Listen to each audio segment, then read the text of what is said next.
Vamos a trabajar en 3 momentos distintos a lo largo de los próximos meses. Hoy vamos a reflexionar escenarios posibles para un mundo en el año 2050 y para ello tenemos a Marga Mediavilla, que es profesora de la Universidad de Valladolid de automatismo y se doctoró en temas de robótica o de automatismos. Ana González, que es guionista del programa de televisión El Escarabajo Verde, y Pedro Prieto, que es una de las personas de referencia en España en el tema de los escenarios realmente delicados que tenemos, o precolapso, o, en fin, luego nos lo contará. En principio vamos a trabajar 3 escenarios. Ellos no tienen por qué alinearse con los escenarios, pero a partir del día de hoy, hasta el día 15 de diciembre, dejamos abierto, en online, a través de una página que tenéis aquí el enlace, dejamos abierta la posibilidad de que intervináis considerando cuáles de los escenarios que ellos van a formular son más viables. El primero de los escenarios tiene que ver con que la ciencia y la tecnología, el mercado y los cambios en el Estado, dentro de un marco de capitalismo verde, pueda hacer viable esa humanidad en el año 2050. El segundo de los escenarios es tendremos que llevar a cabo reformas profundísimas de las instituciones y del mercado, con medidas que en algunos casos pueden ser de urgencia o de emergencia para conseguir que cambien los escenarios de cara al año 2050. Y el tercero de ellos es, pues no vamos a ser capaces y vamos a tener un desorden generalizado, más o menos profundo, en el que puede que algunas de las formas de vida que hasta ahora estamos manteniendo no sean viables. Estos escenarios que vamos a debatir sobre ellos de modo presencial, grabados en vídeo para luego ver cómo lanzamos pastillas a la población de Móstoles, van a estar en formato online para que podáis decir cuál pensáis que son más viables, más verosímiles, y también para que hagáis observaciones sobre qué puntos de los que ellos van a mencionar o los que creáis pensáis que tienen más dificultades para llevar a cabo los escenarios más favorables. Bueno, buenos días a todas y todos. Muchísimas gracias por venir hoy a este primer debate en torno al plan estratégico que estamos realizando en la ciudad de Móstoles, en torno a los objetivos de desarrollo sostenible aprobados por la Asamblea de las Naciones Unidas. Como os decía, tenemos una mesa de lujo que nos acompaña hoy para introducir el tema con diferentes puntos de vista, más pesimistas, más optimistas. Que en torno a todas estas cuestiones pues no hay una visión unánime, pero sí hay un diagnóstico unánime, y es que tenemos que acometer transformaciones de calado en nuestras sociedades si queremos garantizar no la vida del planeta, porque ya no estamos hablando de una dimensión simplemente medioambiental, sino garantizar nuestra supervivencia, la supervivencia de nuestras sociedades, de las sociedades humanas en los próximos años. Queremos situar, hemos abierto un proceso participativo que ya podéis seguir en la web del Plan Estratégico, Móstoles Transita 2030.es, y lo que queremos plantear son claves en torno a este plan que presentamos antes del verano a la prensa, que consta de 130 objetivos y de 178 medidas concretas. Es un plan que no es simplemente un desarrollo teórico, sino que tiene ya muchas de esas medidas implementadas en proceso embrionario o en proceso de simple proyectos pilotos, pero que están dando ya sus frutos. Por ejemplo, hace escasamente 15 días aprobamos en la Junta de Gobierno local el inicio de la licitación de una parcela municipal para instalar lo que va a ser el segundo gran district heating o red de calor centralizada en la ciudad, que dará servicio a toda la zona norte del municipio con un alcance para más de 7.500 viviendas, combinando energía solar térmica con una central de combustión de biomasa. Es una apuesta pues, por reducir nuestra dependencia energética, por facilitar un acceso, democratizar el acceso a la energía mediante fuentes renovables, y es una de las medidas que están implementadas en el plan estratégico, que ya tiene un fuerte desarrollo en nuestra ciudad. No me voy a extender mucho más, porque lo interesante es escucharlo a ellos, que son los que realmente saben de lo que estamos hablando, y luego escucharos a vosotras y vosotros. Muchísimas gracias por vuestra asistencia. Entonces nos encontramos con 3 escenarios, cada uno de ellos va a defender. Disponen de 15 minutos para hacer sus presentaciones, que voy a medir, les avisaré 2 minutos antes, y cuando acaben las 3 intervenciones, cada uno de ellos tiene la encomienda de preguntar y tocar en la llaga de las otras 2 versiones. Sois libres para zafaros y decir que no estáis completamente de acuerdo y matizar hasta donde consideréis esos 3 escenarios teóricos.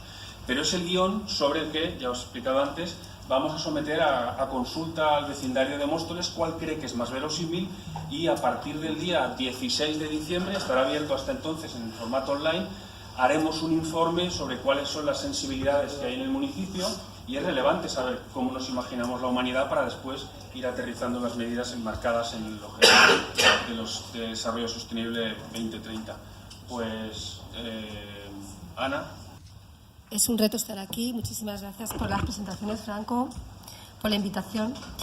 El hecho de que me invitéis a defender una posición tecnológico optimista me es familiar, puesto que yo llevo ya 22 años predicando en el desierto, siendo muy optimista, en la 2, en un canal que es difícil hablar de medio ambiente, igual que en este país es difícil difundir el medio ambiente. Hemos hecho de todo para cambiar un poco las sensibilidades y los comportamientos. Hemos hablado de las bondades de la economía circular, de los riesgos del fracking, de las amenazas del uso del amianto en construcciones y navieras, del peligro de la extinción de las abejas, de las mariposas, del riesgo de la pérdida y la biodiversidad, los retos de la cibertaxonomía, pero sobre todo lo que nos importa es esa inaplazable transición energética en la que estamos envueltos, ¿no? Entonces es maravilloso venir a una ciudad que empieza a dar los primeros pasos, como deberían hacer otras, por cierto. La primera foto es una foto que yo tomé de mi televisión, y era una foto sobre el telediario, este mismo martes, en el que había una postproducción que ponía 2050, solo coches eléctricos. Y dije, bueno, pues a lo mejor nos van a imitar todos los demás. Y pensé, bueno, realmente ya era hora de que en el telediario, en la primera cadena, por fin la información ambiental estuviera en agenda, porque casi nunca lo está. Y yo me pregunté, ¿y cómo serán los coches eléctricos en el 2050? Porque, claro, nos toca imaginar, pero desde la ciencia, ¿no? El mejor modo de buscarlos es a través de la red. Es decir, necesitamos la tecnología para documentarnos e informarnos. No podemos rehusar a la tecnología. En todo caso, tenemos que empoderarnos y estar informados. Y aprender desde el conocimiento, pero no podemos rehusarlo. Entonces, gracias a la tecnología, gracias a la red, descubrí que ya hay tecnología para coches sin humo y con una red y una energía eléctrica inalámbrica, que se llama bitricidad. Es decir, yo me imagino Móstoles dentro de más de 30 años lleno de coches eléctricos que no necesitan baterías. Si no necesitan baterías, tampoco se consume energía. Bueno, ojalá llegáramos a eso, pero la tecnología está. Otra cosa es que se sostenga. El otro día, caminando por la Avellana de Madrid, sabéis que dentro de nada nos han prometido un centro de Madrid sin coches. Sí, nos lo han prometido y se están tomando medidas para ello. Y aparte de multarnos, se supone que será sostenible. Pero curiosamente, cuando yo paseaba por la Plaza del Callao, encontré una foto que ponía cultura en tu barrio. Y la imagen de esa cultura en tu barrio era una mujer con un móvil y sonriendo. Y dije, quizás la tecnología ya está en nuestro modo de cultura, más allá de lo que pensamos. Seguí investigando en la red. Y hablé y miré, con lo que ha hablado Franco, de un libro interesantísimo que habla de la singularidad tecnológica y de la inteligencia artificial. Bueno, realmente lo que dice la singularidad tecnológica es que nosotros llegaremos, gracias a la tecnología, a ser mejores y llegaremos a poder calcular más rápido. Y no solamente calcular más rápido, sino a solucionar los problemas más rápido. En esto consiste el tecno-optimismo, ¿no? Sencillamente pensar que la tecnología nos va a solucionar los problemas que ahora no podemos resolver. Avancé y dije, ¿y cómo va a ser esta singularidad aplicada a nuestra evolución energética en España? Porque en España siempre tenemos la sensación de que vamos como 2 pasitos por detrás de los avances tecnológicos. Entonces me puse también a mirar y a recordar lo que hace muy poco, en los años 70, eran nuestros medios de comunicación. Solo teníamos 1 o 2 dispositivos en casa y todos estábamos al lado de la televisión o de la radio, y ahí había una máxima eficiencia energética, un solo dispositivo y a todos nos alimentaba. Pero ahí hemos pasado al cloud computing, a la nube. ¿Cómo podemos avanzar y entender esa transición, ese desarrollo para que sea mejor para nosotros, ¿no? Hay todo tipo de estadísticas. Hay una estadística que casi siempre dan las empresas tecnológicas, evidentemente, porque son parte del negocio y porque son parte también de la investigación tecnológica, y que dicen que sencillamente, no sé si estáis habituados al tema de la nube, del cloud computing, pero realmente es algo que se ha disparado. Casi todas las empresas que utilizan la nube como soporte para un acceso ubicuo y adaptado y bajo demanda en red de toda la computación, redes, servidores, equipos de almacenamiento y servicios, han aumentado un 93% su eficiencia energética. ¿Por qué? Porque se han dado cuenta que consume mucha energía ese tipo de tecnología y son los primeros que quieren resolver ese problema. ¿Qué pasaría si Móstoles, por ejemplo, adoptara una nube pública? ¿Y cómo sería en el 2050 esa nube pública? Yo os propongo, y creo que sé lo que ocurriría. Sería eficiente energéticamente, podríamos tener plataformas de educación maravillosas porque tendríamos e-learning desde casa, podríamos trabajar en casa, no tendríamos que movernos de un sitio para otro, podríamos hacer incluso asistencia sanitaria virtual. Parece ciencia ficción, pero no lo es. Hay ejemplos clarísimos de que esto ha ocurrido en otras ciudades. Ese concepto se llama Smart Cities, ciudades inteligentes, que, por supuesto, que desde las plataformas tecnológicas y empresas tecnológicas lo que han querido es hacer una ciudad distinta a la que estamos manteniendo. Está una de las Smart Cities más potentes en este momento, que es Nueva York. Pero según quien haga el estudio, y en eso debo consultaros luego muchas cosas, tenemos aquí a 2 científicos, yo solamente soy una guionista. Según quien haga el estudio, la primera ciudad inteligente del mundo es Nueva York o Singapur. ¿Cuáles son los parámetros? Pues está claro que hay unos parámetros más verdes que otros. Pero en este momento, si no me equivoco, en Barcelona se está haciendo un congreso de las Smart Cities, en este mismo momento. Y ahí se está defendiendo un modelo de ciudad que fácilmente podría estar en Móstoles. Podríamos poner paneles fotovoltaicos en las comunidades, podríamos poner una red de transporte público eléctrico gratuito, podríamos poner molinos eólicos en las farolas y paneles solares en los semáforos y las señales. Incluso, el primer paso que habéis dado, podríamos hacer energía centralizada y comunitaria. Barcelona, en ese ranking de 10 mejores ciudades Smart City, ciudades inteligentes, está en el número 9. Quizás porque Barcelona ha hecho ciertos deberes, no todos, pero es nuestra ciudad de referencia en nuestro país. ¿Y existe un ejemplo de investigación tecnológica aplicada a la eficiencia energética en nuestro país, aparte de nuestra idea de las Smart Cities? Pues sí. He investigado también a través de la red, y la Universidad de Oviedo tiene un proyecto que se llama CIETEC, en el cual, auspiciado por el Ministerio de Energía y Competitividad, implementa un sistema para la mejora de la eficiencia energética en los edificios, basado en el cloud computing, es decir, en la nube. La tecnología aplicada no solamente a que gastemos menos energía, sino que la controlemos mejor. el uso de esa energía. ¿Y podríamos importar estos avances e investigaciones tecnológicas aquí? Yo creo que sí. La tecnología está para usarse y está en este momento a punto de finalizar el proyecto. Este proyecto de Oviedo era de 2016 al 2018. En 2 años estaba todo previsto. Finalmente, las últimas imágenes que yo había puesto en esta presentación tenían que ver con lo que acaba de decir, con esa central, esa district heating, que de alguna manera parece una aventura, pero es un reto impresionante con necesidad tecnológica.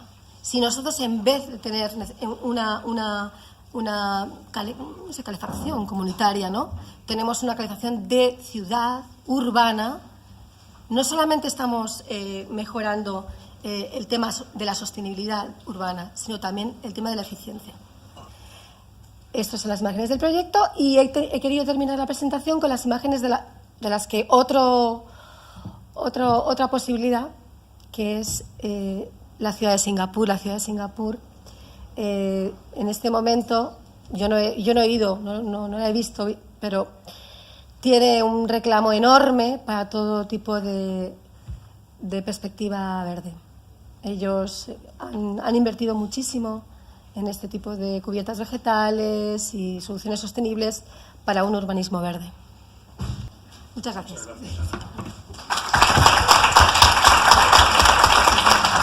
Quería agradecer de nuevo al Ayuntamiento de Móstoles el haberme invitado a dar una pequeña explicación de cómo veo yo el futuro, puesto que estamos planteando qué es lo que va a ser de Móstoles hacia el año 2050. Luego, 2050 me toca hablar, pero vamos, es 2030 y luego hablarán del 2020 y objetivos más cercanos y aún así son lejanos, porque 2020 ya son 12 años, ¿no?, a partir de ahora. A mí me toca hablar en un aspecto más pesimista de cómo veo el futuro del mundo en general y de Móstoles en particular, ¿no?, a largo plazo, a medio y largo plazo. Estuve tomando datos de Móstoles y el año en el que yo nací, que fue en 1950, Móstoles era un pueblo de 2.000 habitantes. Hoy tiene 206.000, es decir, la población se ha multiplicado por 100 en lo que yo llevo de vida. Yo estoy en la tercera generación, soy tercera generación, tercera edad podríamos decir, ¿no? Esa evolución dramática, exponencial, ha sido fundamentalmente debida al incremento de la disponibilidad de energía, fundamentalmente, ¿no? Entonces, si eso lo extrapolásemos al mundo, veríamos que en el año 50 aproximadamente, o en los años 50 o 60, pues debíamos ser unos 2.000 y pico, 3.000 millones de personas y estábamos consumiendo unos 2.000 millones de toneladas equivalentes de petróleo. Ya funcionaba el petróleo, ya había vehículos de combustión interna, se estaban utilizando centrales de carbón, había electricidad, es decir, yo he nacido ya en un mundo eléctrico. Rápidamente eso evolucionó de forma exponencial con el uso de combustibles fósiles y hoy estamos consumiendo aproximadamente 14.000 millones de toneladas de petróleo equivalente. Es decir, si en el año, por ejemplo, 1900 estábamos en el piso 1 del consumo energético, con unos 1.000 millones de toneladas de petróleo equivalente, en el año 2018 estamos en el piso 14 del consumo energético. De ese consumo energético, de los 14.000 millones de toneladas, 10.000 millones de toneladas son fundamentalmente combustibles fósiles. Es decir, que el 80% de nuestra civilización funciona por el consumo y la quema de combustibles fósiles. Esto nos plantea un reto enorme, primero por 2 razones. Primero, porque estamos envenenando el planeta. Segundo, porque los combustibles fósiles son finitos, que de eso no se está hablando fundamentalmente, pero es un problema añadido al de la contaminación y al destrozo del planeta. Luego también los combustibles fósiles nos dan una capacidad de movilidad y de transformación de la naturaleza que la estamos haciendo desde luego sin tino, a mi juicio. Lo estamos haciendo con muy poco tino, porque en muy poco tiempo hemos conseguido, por ejemplo, desde el punto de vista de la biomasa, hemos deforestado más de la mitad de los bosques del planeta. Es decir, que ha sido una cosa tremenda, ¿no? En los últimos 100, 150 años nos hemos cepillado más de la mitad de los bosques del planeta. Y el ritmo de destrucción de los bosques del planeta es un 1% neto anual, aproximadamente, ¿no? Quitando reforestación, menos deforestación y tal. O deforestación, menos reforestación. Entonces, eso es una de las cosas, pero por ejemplo han desaparecido la mayoría de las especies animales. Pero si en el 10.000, cuando empieza el Neolítico, 10.000 antes de Cristo aproximadamente, pues el 5% era masa de vertebrados superiores, el 5% eran animales domésticos cuando empezó la domesticación y seres humanos, hoy es justo al revés, es decir, hoy el 5% son animales salvajes. Es decir, hay animales salvajes, pero están prácticamente extinguidos. Lo vemos en la 2, gracias a la 2 vemos los animales salvajes, pero no los podemos ver prácticamente en el resto del planeta, porque nos los hemos cargado, incluso algunos de los animales domésticos, porque la motorización nos ha hecho prácticamente extinguir el burro, que es un animal de tiro muy, muy noble y que nos ha ido acompañando en los últimos 8 o 10.000 años. Entonces todo esto nos lo hemos cargado de una forma brutal. Nos hemos cargado los animales, nos hemos cargado las especies marinas, nos hemos cargado el planeta, estamos vertiendo plásticos en el planeta, en los océanos y en los ríos de una forma tremenda. Estamos contaminando los océanos. A mí me toca la posición apocalíptica y van a decir, joder, este tío me está amargando la vida, ¿no? Bueno, pues es que yo, para que vean que en realidad soy un optimista cuando hablo de estas cosas, lo que recomiendo es que lean el Apocalipsis. Es decir, lean el Apocalipsis, que es un librito, es el último de los entre el Antiguo y el Nuevo Testamento, es el último libro, es muy fácil de leer, es cortito y es una de las cosas que hizo un tal San Juan, y es muy interesante porque ahí habla de que hay 4 ángeles o 7 ángeles que tocan las trompetas, ¿no? Y entonces el primer ángel tocó la trompeta y bueno, pues no recuerdo ahora la prioridad, pero vamos, uno de ellos dijo, cuando toca la trompeta se cargó 1/3 de los bosques y tal. El otro ángel toca la trompeta y se carga 1/3 de las especies marinas. Y el tercer ángel toca la trompeta y se carga 1/3 de todos los ríos y las aguas potables y aguas dulces. Entonces, cuando uno mira el planeta, el cuarto ángel toca la trompeta y se oscureció 1/3 de la luz de la luna, del sol y de las estrellas. Yo miro ahora por la noche en Madrid a las estrellas y veo no menos de 1/3, veo menos de la milésima parte de las estrellas que hay en el firmamento. Es decir, han pasado los 4 ángeles del Apocalipsis y no nos hemos enterado. Y no queremos enterarnos de que han pasado los 4 ángeles del Apocalipsis, Y lo peor de todo es que San Juan, que era un visionario el tío, era un visionario, al final de la lectura de los 7 ángeles tocando las 7 trompetas, dice, y no por eso los hombres se arrepintieron de sus hechicerías. Y siguieron, ¿no? Y eso es lo que nos está pasando. Es decir, están advirtiendo los científicos de que hay un cambio climático, de que hay un desastre ambiental, de que hay un desastre de todo tipo, y seguimos. Entonces, el asunto es, ¿qué es lo que va a pasar? ¿Y qué hacemos? Estamos en 14.000 millones de toneladas de consumo, de toneladas de petróleo equivalente de consumo anual. Sin esa energía no nos moveríamos. Fijaos, hace 5 generaciones, pongamos 5 generaciones, una familia de 6 personas aquí en Móstoles tendría una potencia a su disposición, una potencia para realizar transformaciones, para realizar trabajo, tendría una potencia aproximadamente de 3 caballos. Siendo una familia afortunada, tendría, por ejemplo, una pareja o una yunta de animales para labrar la tierra y luego las 6 personas de la familia, si trabajaban 4 aproximadamente, pues sumarían lo que un caballo, porque un ser humano es aproximadamente 1/5, 1/6 de caballo, en cuanto a potencia. Y el caballo, pues es un caballo de potencia. Hoy tenemos un Renault, un coche Renault que tiene 150 caballos, pisamos al acelerador y nos creemos que tenemos derecho a mover 150 caballos, porque son 150 caballos de potencia. Entonces, hace 5 generaciones, los seres humanos una familia de 6 vivía con 3 caballos de potencia. Y vivían bien, vivían con decencia y con dignidad humana. Hoy, el español medio, por no decir el norteamericano que consume el doble, el español medio tiene a su disposición por persona 50 caballos de potencia. Es decir, una familia de 6 personas tendría a su disposición 300 caballos de potencia en maquinaria de todo tipo, quiero decir, desde las farolas de la luz, que son maquinaria de las calles, hasta los coches que tiene, el transporte público, todo lo que se mueve alrededor en una sociedad para hacer que la sociedad exista. Entonces, un ser humano que tiene 50 caballos a su disposición y una familia de 6 personas, hoy ya no son tan numerosas las familias, una familia de 6 personas que tiene 300 caballos a su disposición, dice, hombre, ¿para qué inventamos la maquinización en el siglo XIX y el siglo de las luces? ¿Y por qué estamos tan orgullosos de esta civilización industrial y tecnológica? Porque cuando inventamos las máquinas se supone que lo hicimos para liberarnos del trabajo. Y lo único que hemos hecho es liberarnos parcialmente del trabajo físico, pero no del trabajo puramente físico. Pero no del trabajo, porque somos más pringados que hace 5 generaciones.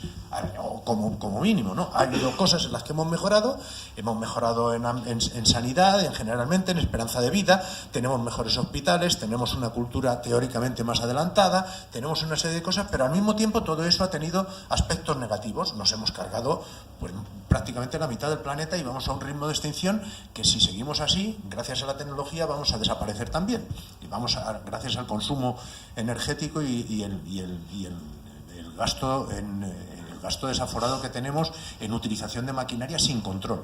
Dijimos, ahora mismo con una excavadora puedo hacer el trabajo de 150 personas. Y hay un tipo manejándola que no hace esfuerzo físico para hacer la zanja. Pero es que estamos haciendo 100 veces más zanjas, a lo mejor. Lo que tendremos que plantearnos es si no estaremos haciendo 100 veces más zanjas de lo que necesitamos. Es decir, si no estamos utilizando las máquinas, en vez de para liberarnos del trabajo, para esclavizarnos, y ya somos nosotros los que estamos trabajando para los robots. Esa cosa tan moderna que dicen, ahora vamos a ser esclavos de los robots, se aumenta la inteligencia artificial. Es que somos esclavos de los robots. Es que somos unos pringados que trabajamos para hacer más máquinas. Estamos haciendo más máquinas, no nos estamos liberando del trabajo.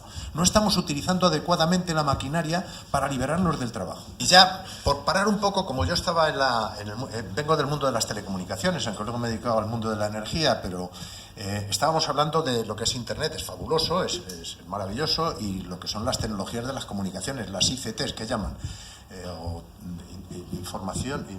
tecnologías de la información y las comunicaciones, las TIC se llaman en español. Y en inglés se llaman las ICT, ¿no? Las Information and Communication Technology. Bueno, pues esto, que es tan maravilloso, sin embargo, es una cosa que es muy frágil. A mí me preocupa gravemente, por un lado, la contaminación del planeta y el destrozo del planeta, pero por otro lado me preocupa muy gravemente que nos quedemos sin energía. Tenemos calefacción, tenemos equipos electrónicos, tenemos turismo, tenemos exploración espacial. Estos son los bosques, abajo es el ejido, en el año 74, y el ejido en plásticos ahora, ¿no? Entonces esa es la situación, eso es Almería, ¿no? Ahí está Sao Paulo, por ejemplo, una de las ciudades brutales. Más de la mitad de los seres humanos se han concentrado en las ciudades, somos urbanitas ahora, somos seres que vivimos en las ciudades.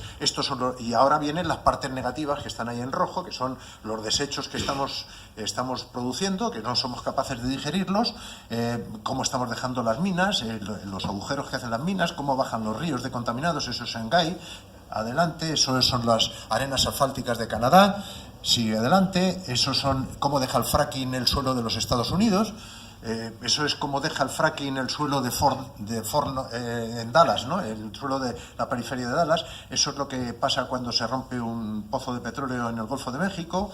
Eso es lo que pasa con nuestros vertederos y con nuestros sistemas de evacuación de las basuras. Eso es lo que pasa el otro día batimos el récord de vuelos de aviones en el mundo. Hay más de 200.000 vuelos en un solo día, más de 19.000 aviones comerciales simultáneamente en el aire, y seguimos creciendo. Esos son los satélites artificiales y la basura espacial. Hemos llenado el espacio exterior de basura espacial. El círculo ese son las geoestacionarias, y ahí son las diferentes visiones. Estos son los 14.000 millones de toneladas, como hemos ido creciendo en el último siglo. Abajo la biomasa, el carbón, el petróleo en verde, el gas natural en rojo, en azul sería la energía nuclear, en azul oscuro sería la hidroeléctrica, y las renovables pues prácticamente no aparecen ni en la foto, ¿no?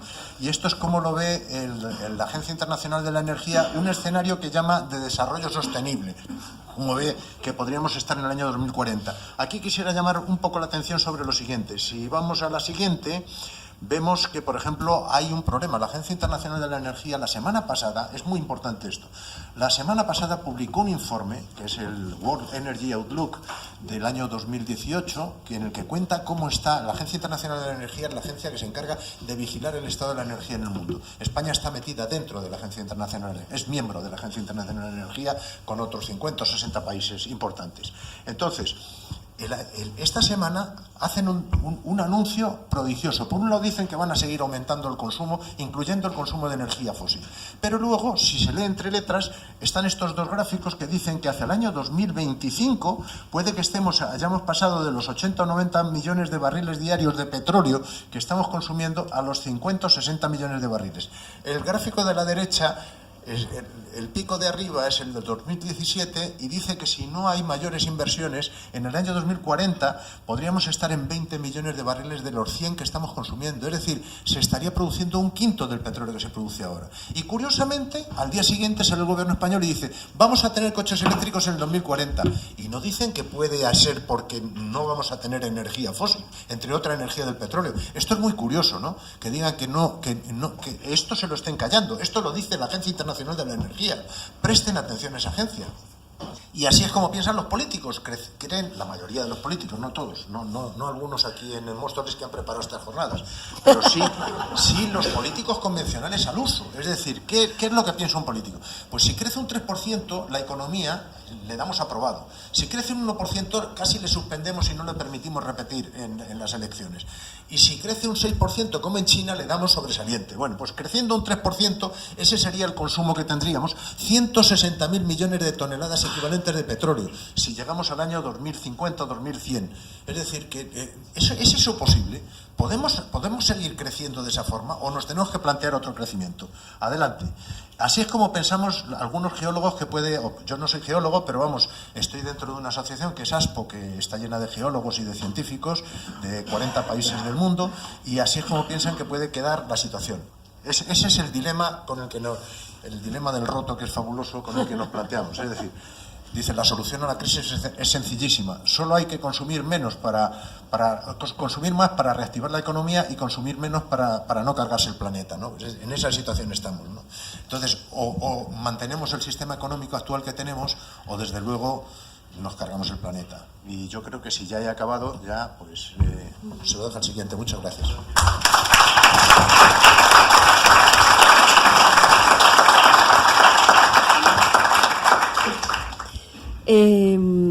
Bueno, pues yo, aunque Franco me ha presentado como ingeniera, bueno, física y además hice mi tesis en robótica, digamos que no voy a hablar de tecnología, o voy a hablar de un enfoque de la tecnología pues bastante provocador.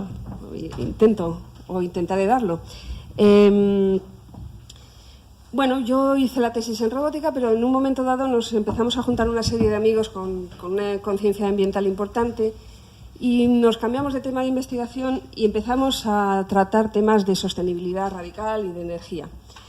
Y entonces, bueno, pues digamos que al principio pensábamos que la solución iba a ser poner paneles solares, molinos, éramos muy tecnooptimistas, pero empezamos a mirar el tema de forma global y empezamos a cambiar de mentalidad. Y cada vez estamos como más lejos del tecnooptimismo y de las energías renovables así de forma técnica, etcétera, etcétera. Y claro, bueno, todas esas cosas que se han dicho, de que si la tecnología, el cloud computing, las ciudades inteligentes, están muy bien, pero yo creo que tenemos que partir de una premisa, que de humanos bobos no pueden salir ciudades inteligentes, ni robots inteligentes, ni tecnologías inteligentes. Y los humanos a veces, y sobre todo últimamente, somos bastante bobos. Bobos en el sentido de poco sentido común. Y sobre todo lo que podríamos decir como inteligencia poco sistémica. O sea, no miramos las cosas en su globalidad, compensando diferentes puntos de vista y diferentes cosas, sino que nos enfocamos en una cosa y vamos a por ello con una velocidad tremenda, con una eficacia tremenda, haciéndolo una tecnología tremenda, pero nos olvidamos de todo lo que hay alrededor. Entonces, yo qué sé, solucionamos el problema de la nube, de la eficiencia de la nube, pero después, como decía Pedro, hacemos cosas que no tienen ningún sentido, que no nos sirven para nada y derrochan un montón de energía en cosas que no necesitamos, eso sí, muy eficientemente hechas. Es decir, que cuando no tenemos mentalidad sistémica, lo único que hacemos es tonterías. Muy rápidamente, con mucha tecnología, muy bien, pero hacemos tonterías. Y yo creo que ese es el problema de la humanidad, que no tenemos esa visión sistémica, que cada vez la perdemos más y no tenemos inteligencia humana. Entonces, si no tenemos la premisa, que es saber a dónde vamos, cuáles son nuestros objetivos y nuestras prioridades, las herramientas no sirven absolutamente para nada. Y bueno, pues Pedro habla un poco del apocalipsis. Yo es que estoy un poco harta de hablar del pico del petróleo, de los problemas ambientales y en esta presentación me quería enfocar hacia soluciones, pero quizá hace falta ser tajante y decir qué cosas no son solución. Y bueno, pues no sé si no he traído los gráficos de cómo está el pico del petróleo, pero es que llevamos ya 10 años con el petróleo, digamos, de calidad y barato y fácil de extraer estancado. Es que ya van siendo hora de que salgan la 2, en la 3, en la primera página de todos los periódicos, que ya son 10 años y llevamos 10 años con la producción aumentando ligeramente a base de chatarra energética, como lo llama Pedro, que son todos estos petróleos de fracking y etcétera. Y probablemente para 2020, 2025 ya el petróleo empiece a bajar. Es que eso es lo que nuestros modelos dan. Y el gas natural para 2030, 2035 probablemente ya, según lo que gastemos, empezaremos a descender. La energía nuclear no nos va a salvar porque no es más que un 6% de la energía total y no se están construyendo reactores y además el uranio tampoco es que haya tanto. La solar y la eólica, bueno, pues nos pueden dar algo, pero están yendo lentísimas. O sea, que no van a compensar el pico del petróleo porque no llegan. Los biocombustibles son un absoluto desastre técnico, están ya causando unos desmanes horribles y apenas son el 2% de los combustibles líquidos. Tenemos un problema con la acumulación de las energías, que es un talón de Aquiles de nuestra tecnología, porque conseguimos acumular 30 veces menos energía por peso que con los combustibles líquidos actuales. Es decir, que hay una cantidad de problemas técnicos por todas partes, que sí, se avanza un poquitito por aquí, pero claro, luego es enorme, ¿no? O sea, la transición energética no va a llegar a tiempo, eso es una cosa que tenemos clarísima. Nuestros escenarios, estos que dicen que sustituimos las fósiles con renovables y seguimos el crecimiento económico, está clarísimo que no son posibles, porque es que no podemos. Y si metemos muchos vehículos eléctricos, muchos molinos eólicos, mucho tal, es una inversión muy importante, porque no hay que olvidar que las renovables técnicamente son peores y económicamente son peores, tienen problemas. Son muy buenas ambientalmente, pero técnicamente son peores. También tienen su contaminación, evidentemente, o sea, no hay nada que sea absolutamente buena, pero aún así. La transición va a ser muy complicada y luego además tenemos problemas ambientales, pesquerías, hambre en el mundo, problemas sociales, migraciones, cambio climático. Bueno, es una cantidad de problemas así, todos juntos, que estamos muy lejos de solucionarlos con molinos y con paneles fotovoltaicos. Bueno, y ya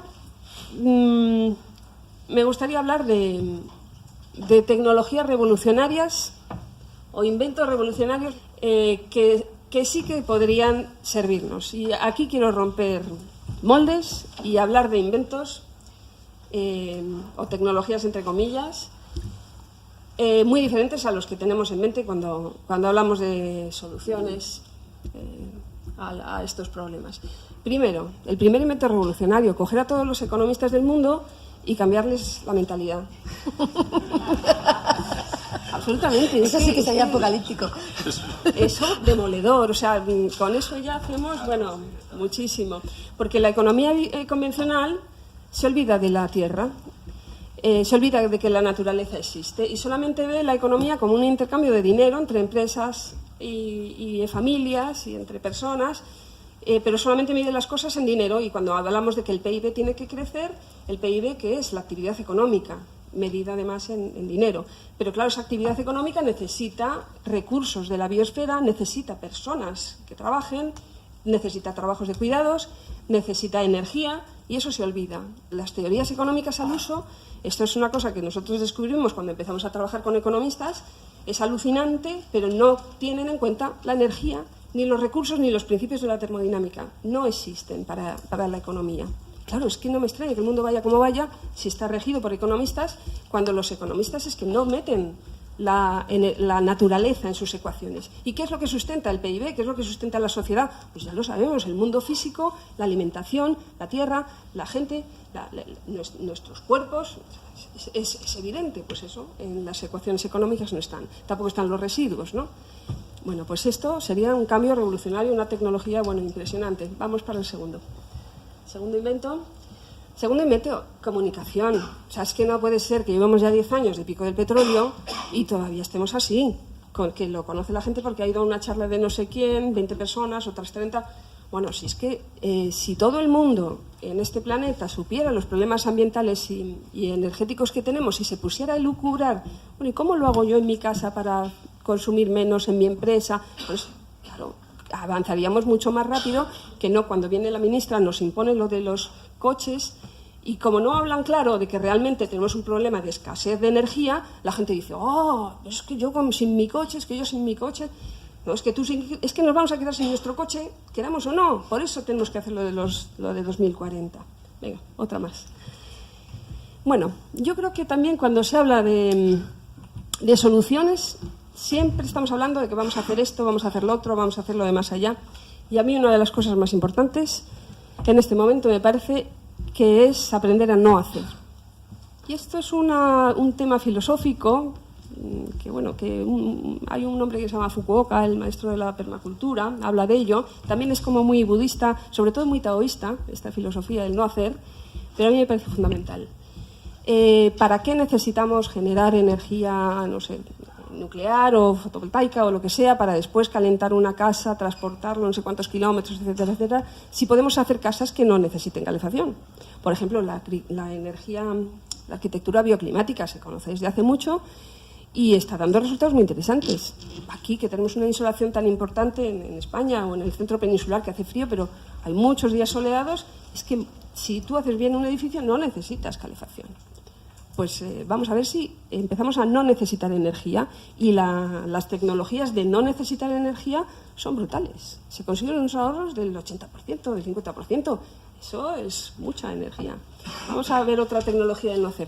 Esto lo vi en un congreso de cocinas solares, que hay unos locos que están cogiendo el vicio de cocinar con el sol.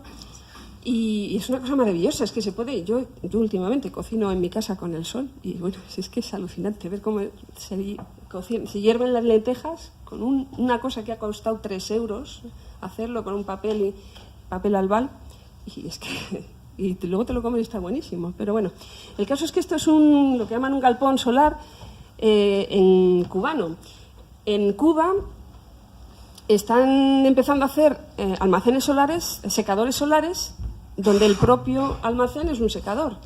O sea, es pensar las cosas en lugar de poner un sistema de paneles térmicos, no sé qué, llevar la energía. No, el propio edificio acumula energía, la distribuye con unos ventiladores, súper eficaz, súper fácil. O sea, si todos los procesos industriales, en lugar de sustituir la energía eléctrica del carbón por energía eléctrica renovable, en lugar de hacer eso en un proceso industrial, lo que hacemos es repensar el proceso industrial y decir, ¿cómo puedo hacer esta cerámica o esta mesa o este no sé qué con menos energía?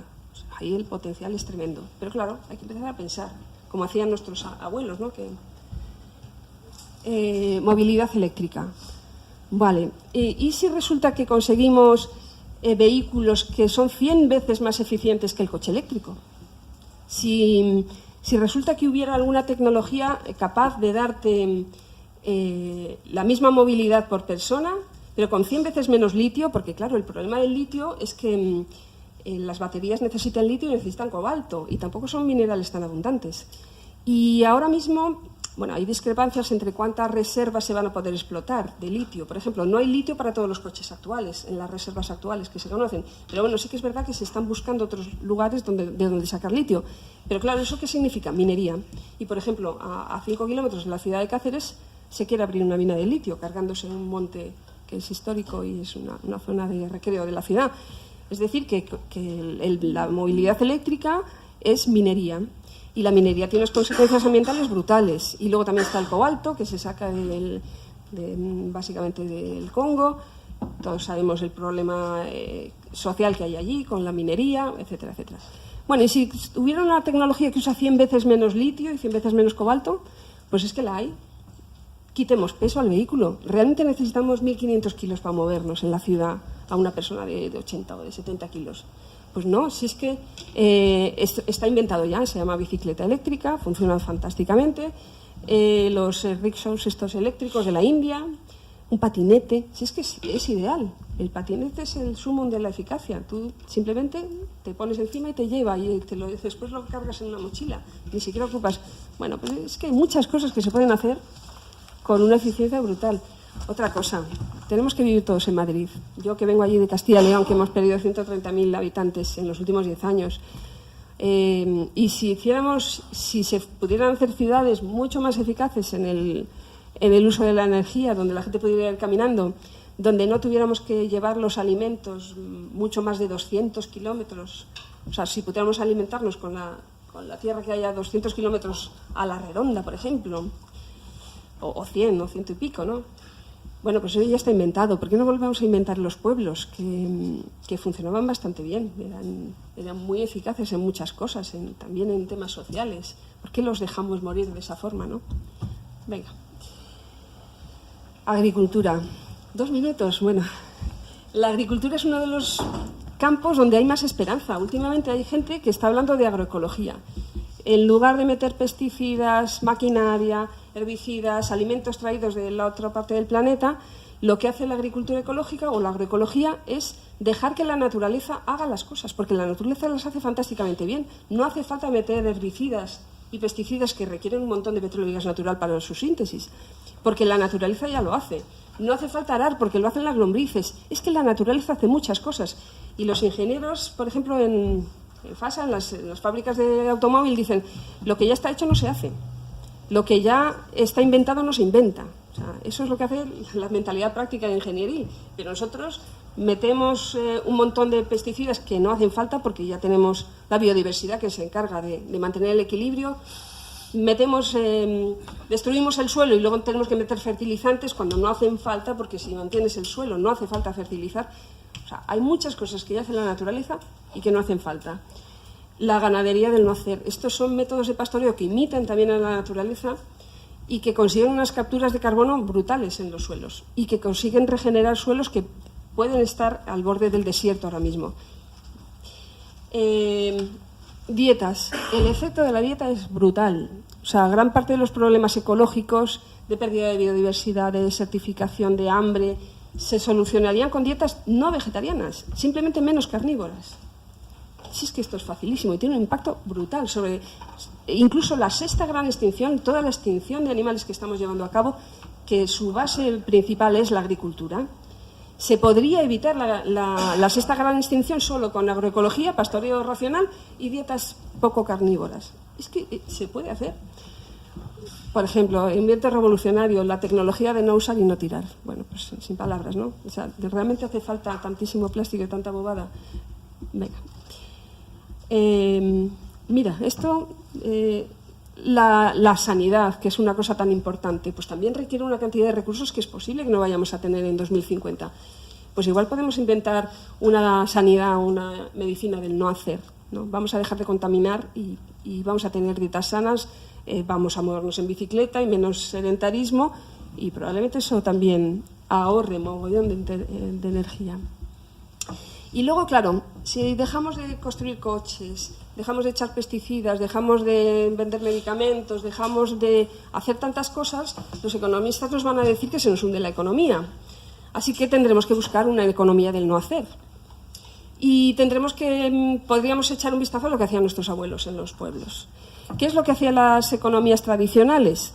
Conseguir el bienestar de las personas usando la mínima cantidad de recursos y la mínima cantidad de trabajo. Y además intentando mejorar las tierras y mejorar los caminos para las generaciones futuras. ¿Qué es lo que hace nuestra economía? Bueno, pues para que haya puestos de trabajo tenemos que consumir más, tenemos que trabajar más, tenemos que destrozar más el patrimonio natural. Nuestra economía es absurda. Tenemos que hacer una economía que vuelva a hacer lo que nuestros abuelos. Vamos a trabajar lo menos posible, eso sí, cubriendo las necesidades básicas. Vamos a usar la menor cantidad de energía posible, eso sí, con un nivel de vida para todos. Pues es que realmente este es el invento revolucionario que también tiene que ir acompañado de la política. ¿No? ¿Para qué queremos tanta tecnología si luego la política funciona tan mal? Vamos a buscar una política mejor, que la verdad es que la política es mucho más difícil de lo que se piensa. Yo, por los compañeros políticos que conozco, la buena política requiere mucho trabajo activista, mucho trabajo de las personas, de los ciudadanos también, una responsabilidad. Y muchas veces no echamos suficiente trabajo a la política esperando que nos lo resuelva la tecnología. Bueno, pues igual es que es más importante tener buena política para que la buena política oriente bien la tecnología y use la tecnología que tiene que usar. Y por último, la psicología. Mira, yo ahí creo que es uno de los lugares de esperanza. Yo creo que últimamente la gente presta más atención a la psicología, hay más profesionales de la psicología y realmente los psicólogos nos dicen que muchas veces hacemos cosas que no necesitamos, nos metemos en berenjenales, nos viciamos por cosas como creencias inconscientes, erróneas, que no sabemos que tenemos en la cabeza y que nos empujan a mitos de salvación que luego en realidad no sirven para nada, que es un poco lo que yo quería romper, ¿no? También porque necesitamos reconocimiento social o necesitamos cariño, y inconscientemente estamos buscando cariño y reconocimiento social comprándonos un coche fantástico, enorme y no sé qué, y realmente no lo necesitamos. Y el reconocer que todas estas cosas son nuestros motores inconscientes, pero que en realidad no nos llevan a ningún lado y no estamos siendo racionales y no estamos siendo realmente inteligentes, sino dejándonos llevar por prejuicios, pues es una de las cosas que nos puede ayudar a hacer un papel un poco menos colapsista, ¿no? de lo que nos decía Pedro. Nada más. La última imagen era el símbolo yin del taoísmo. Sin el yang, le he quitado el yang porque creo que esta sociedad es una sociedad extremadamente activa del hacer, no necesariamente la parte masculina, porque bueno, yin y yang no son necesariamente masculino y femenino, pero sí, realmente esta sociedad necesita yin, yin, yin, yin, yin en todas las escalas.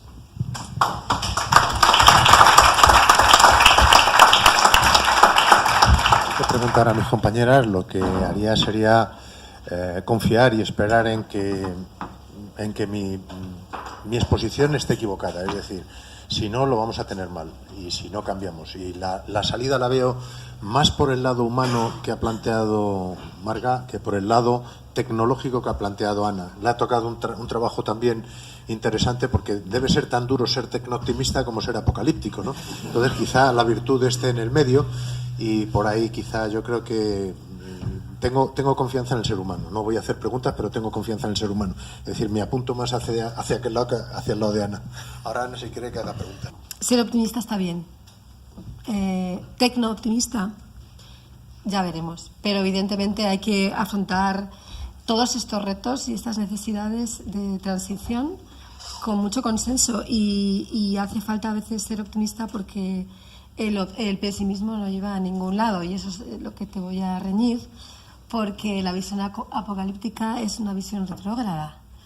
Y creo que aquí vamos para adelante, no para atrás. También le iba a echar un poco a Pedro lo mismo, ¿no?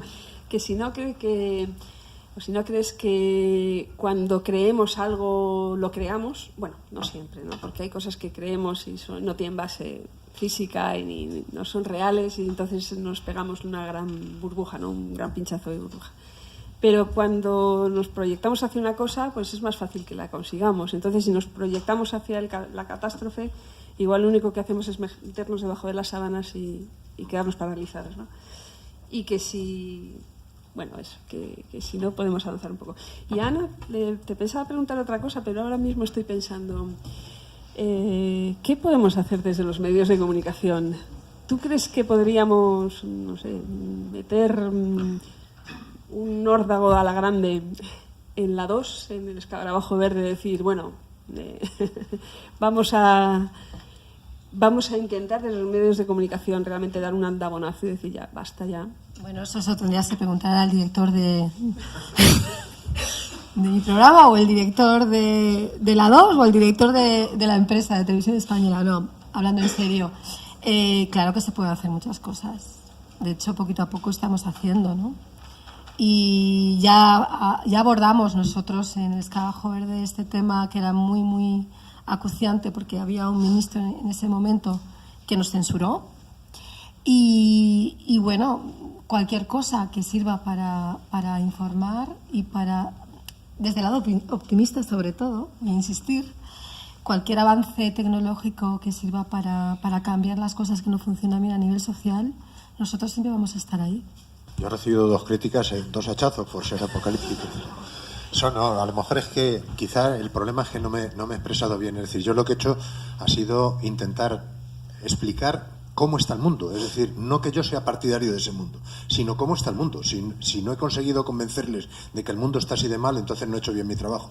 Pero yo no soy pesimista. Es decir, soy, como dice Gramsci, más bien soy pesimista del intelecto. Cuando me pongo a racionalizar, veo que las cosas no van bien, y soy optimista de la voluntad. Es decir, estoy trabajando en un huerto ecológico, y eso que estoy jubilado, ¿no? Entonces estoy intentando sacar adelante una de las políticas que ha mencionado Marga, de que nos acerquemos más a la naturaleza y que nos escapemos más de los ámbitos cerrados de la vida urbana, que es muy insostenible, y nada más. Y ahora ya pues les dejo, si quieren ustedes o...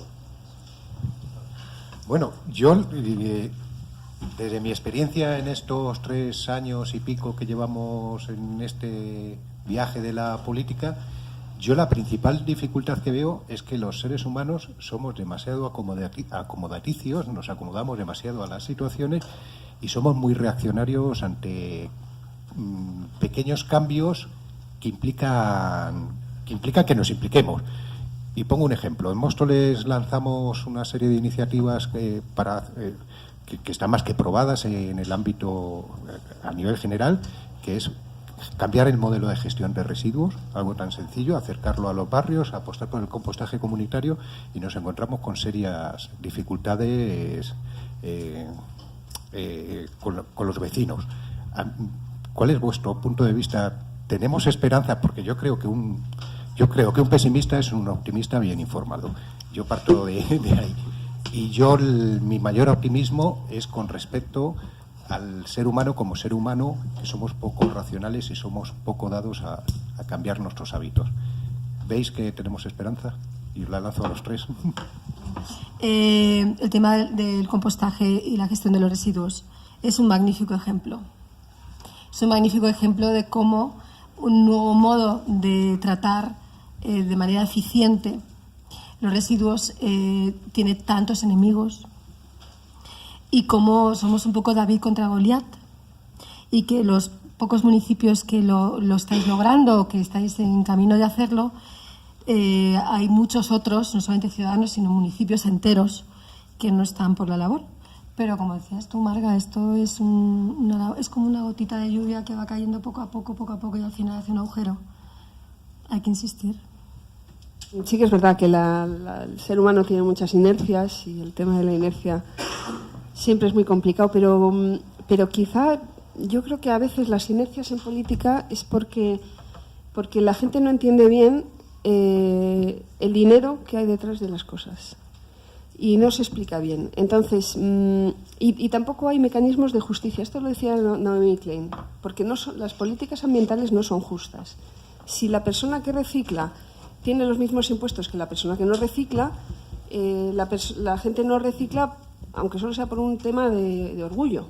Es decir, bueno, es que estoy haciendo un esfuerzo y el vecino de al lado no lo está haciendo, y es que me siento como un idiota, ¿no? Entonces, a veces no se explica muy bien ni se hacen las cuentas de cuánto cuesta gestionar los residuos. Entonces, si gestionar el residuo cuesta tanto, pues la gente que no recicla pues paga tanto. Y ya está. Y una vez que la gente le explica las cosas en términos económicos, y además le dices que es causa-efecto, no es que yo te esté poniendo una multa, es que esto es lo que cuestan las cosas, porque no sabemos lo que cuestan las cosas, pues igual empezamos a reaccionar. Eso es ligar energía y medio ambiente con economía. Me parece básico, es la primera premisa. Es básico, porque es que vivimos un mundo en el cual la economía, la tecnología y no sé qué va por un lado, y nos pensamos que es gratis todo lo que nos da la tierra. Lo de reciclar, si eliminas el plástico, no hay que reciclar. Ya está. En la basura. Quitas el plástico, no hay que reciclar. Vidrio a un lado. Que efectivamente, si no produces plástico es lo más razonable. Es decir, no produzcamos plástico, entonces no hay que reciclar. El problema es cuando empiezas a entrar en el tejido social. Estaba hablando antes de la caída del petróleo. Cuando hablas de que el petróleo va a caer, o cuando hablas de que vas a poner los coches eléctricos en el 2050, al día siguiente tienes una oleada de gente que te está diciendo: ojo, que estás metiendo mano al 10% del PIB de la población. Del 10%. Ya sale el economista neoclásico del que mencionaba Marga diciendo: es el 10% del PIB. Si tienes un cuñado que trabaja en una gasolinera de Repsol, y dirá con toda lógica, a mí no me toques el petróleo. Y tienes mucha gente que está trabajando en SEAT o en Volkswagen o en Renault o donde sea que dirá, a mí no me toques este modelo, que es de lo que estoy viviendo. Si me lo tocas no sé qué voy a hacer, voy a irme a vivir al campo. La gente, o sea, ya no es solamente un político convencional que diga es difícil moverlo, es que la sociedad es difícil moverla porque realmente no quieren moverse en la mayoría de los casos. Entonces ese es un problema. Cuando digas que quieres eliminar el plástico, empiezan a aparecer. ¿Habéis mirado una estantería de Mercadona o de Prica o de algún sitio de estos y tal, o de Alcampo? Las están llenas de cartón, de plástico, de papeles que se tienen que volver a tirar a la basura y demás y tal. Pues, imagínate que le dices a Mercadona que se ha acabado el plástico. O sea, se echan encima de ti todos los empleados de Mercadona, no solamente el dueño, todos los empleados de Mercadona, porque les cambias el modelo. Es que les cambias el modelo radicalmente. He sido vecino de Móstoles durante 30 años, ahora vivo en Arroyomolinos y bueno, estoy en una plataforma que estamos creando a raíz de la noticia de la ampliación, creación de un aeropuerto muy cerca de aquí. ¿Vale? Entonces tenemos un par de preguntas rapiditas, porque además tenemos un acto ahora a las 2 y tenemos que salir corriendo. ¿Creéis que es buena idea el tema que haya un aeropuerto tal, oyendo lo que hemos oído de vosotros, tal como está la situación? No aprendemos, y más con iniciativa privada. No estamos en absoluto en sintonía con lo que nos está diciendo el planeta. Y la segunda es una que me hace una compañera, que para el tema de la tecnología dice, bueno, no hace poco tiempo, precisamente al hilo de esto, hemos oído que el aeropuerto no va a haber problema porque los aviones van a ir con motores eléctricos. ¿Sabemos si esa tecnología ya está disponible y si hay ya, digamos, algo que nos diga que esa va a estar en disposición en muy poco tiempo, en un breve espacio de tiempo? Nada más, muchas gracias. Bueno, yo la verdad es que si tuviera que invertir en algo, no invertiría en un aeropuerto. A mí me parece que para 2030 el petróleo va a estar fatal. Y las primeras que lo van a sufrir van a ser las aerolíneas. De hecho, cuando subió el precio del petróleo, había algunas compañías eléctricas que la mitad de sus gastos era el combustible. Yo creo que leí una estadística sobre eso. Y sufrieron mucho con la subida de los precios del petróleo. Así que, no sé, a mí me parece que se puede tirar con lo que hay de momento y luego, bueno, pues si realmente hay algún invento milagroso, pues nos lo pensamos.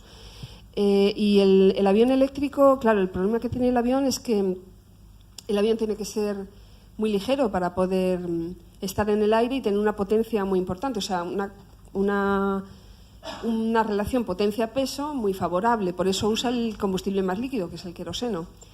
Si te vas a baterías, la batería ahora mismo tiene, no sé si han mejorado un poquito, eran entre 20 y 30 veces menos energía por unidad de peso, creo que es por unidad de peso. Sí, y por volumen, no, era 100 por unidad de peso y 20 por volumen, 30. Entonces necesitas mucho más volumen y sobre todo mucho más peso, con lo cual tienes menos potencia, o sea, y tienes que hacer aviones que lleven menos carga.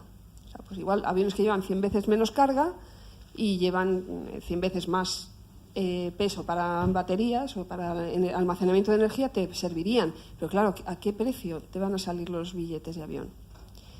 Entonces, bueno, pues sí, creo que hay algunos aviones por ahí fotovoltaicos volando, ¿no? Ha habido algunos experimentos. Pero, claro, ya estamos hablando de cosas que técnicamente se te van para abajo. Entonces, ¿tú cómo mantienes un negocio capitalista que tiene que seguir creciendo constantemente cada año con una tecnología que va para abajo? Pues a base de bancarrotas, ¿no? Mi opinión es que es una tontería hacer otro aeropuerto, una tontería absoluta. En este momento Barajas debe tener del orden de 1000 aterrizajes y 1000 despegues diarios aproximadamente, ¿no? Entonces, meter otro aeropuerto para multiplicar a 2000 es verdaderamente estúpido. Es decir, ahora mismo ya recibimos 82 millones de turistas, muchos de ellos entran por aeropuertos, ¿no? Si creciéramos al 3%, en el año 2080 tendríamos que recibir 1000 millones de turistas, no caben en este país. Es decir, el modelo está agotado, sí es que es el modelo el que está agotado. Y hay una cosa que la gente no plantea, por ejemplo, la ministra anuncia que en el 2050 se acabó la gasolina, el diésel y se acabó el queroseno la gasolina, el diésel y los coches híbridos que fundamentalmente van con gasolina. Yo he calculado las fracciones que representa eso, porque no ha hablado la ministra de camiones, ni ha hablado de grúas, ni ha hablado de aviones, ni ha hablado de nada. Cuando uno produce derivados del petróleo en una refinería, eso la gente no se lo ha planteado. Es decir, la ministra está planteando que en el 2050 el 24% de todo lo que sale de los productos derivados del petróleo, entra un barril de petróleo bruto en una refinería, el 24% de lo que sale es gasolina y diésel. El 24%, pero el otro 76% no es nada que la ministra vaya a prohibir y nada que no sea, por ejemplo, el queroseno, que es para aviación, o los asfaltos, que son para mantener nuestras carreteras. Entonces, si dejamos de producir ese 20% del barril, de cada barril que entra, ¿qué vamos a hacer? Porque cuando el barril entra en la torre de fraccionamiento en una refinería, sale alquitrán por abajo, pero sale queroseno por arriba y sale gas licuado, gas que luego se licúa para hacer combustible líquido, y sale una serie de combustibles que van por orden de peso, y abajo están los fuelóleos grandes y los fuelóleos pesados y el gasóleo, y luego arriba están las gasolinas y el diésel. Bueno, pues ese tramo, de todas formas, lo va a escupir la refinería. ¿Qué hacemos con él? ¿Se lo regalamos a Marruecos o lo vendemos a Marruecos para que contaminen ellos, en vez de no contaminar nosotros? Es que son cosas que no entran en la cabeza de nadie. Cuando uno se plantea dejar el 24% de la gasolina y del diésel, se tiene que plantear qué hacer con el queroseno también. ¿Os acordáis de que también iban a hacer un aeropuerto en Campo Real? ¿Sí? Pues yo os animo a que en la red o como queráis veáis todo lo que pasó, porque afortunadamente creo que va a ocurrir lo mismo. Yo no creo en absoluto en un proyecto privado, nunca lo voy a creer, estoy en una empresa pública y nunca lo voy a creer, y menos de aviación, y menos insostenible, y menos en unos momentos en los que la ministra está hablando de un futuro totalmente ilusorio, pero bueno, aunque solamente sea el 25% en fin, menos es nada. Y nada, creo que debéis movilizaros porque la amenaza es certera.